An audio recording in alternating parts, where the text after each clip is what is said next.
Years ago, some of our younger people won't remember this. I don't remember this. This is before my time, but I heard the stories. How they used to do refrigerators, especially in farms where it wasn't delivered blocks of ice. What they would do is they would go to the lake in the winter and saw out huge chunks of ice. And then they would bring them to a barn, and they would place them in the barn, and then they would cover these chunks of ice with sawdust.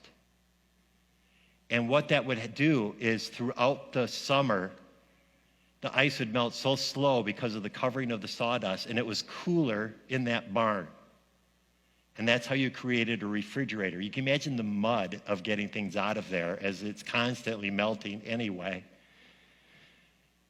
They were putting this barn together, and the sawdust was being laid all over. And as they were doing that, the owner of the barn lost his watch.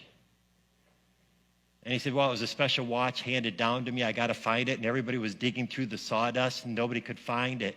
And it was just gone. And that frustration just came upon everybody. He says, well, I guess it's gone. It's going to be ruined as the ice melts. It is going to get wet. It's ruined, but there's nothing I can do about it. And they all left.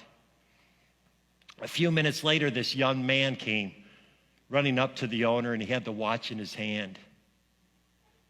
And he goes, how did you find that watch? We looked everywhere for it. How were you able to find it? And he said, it's amazing. As soon as all the people left and all the noise left, I just stood in there, and it got real quiet, and I could hear the ticking of the watch. And I walked over where I heard the ticking and dug out through the sawdust, and there it was. Could it be that if we are able to quiet our spirits, we could hear God ticking? We could hear God speaking. We could hear God interrupt our lives that this is what I want you to do. Are we so busy doing the work of God that we forget the God of the work? That God would be able to stir that up into our spirits.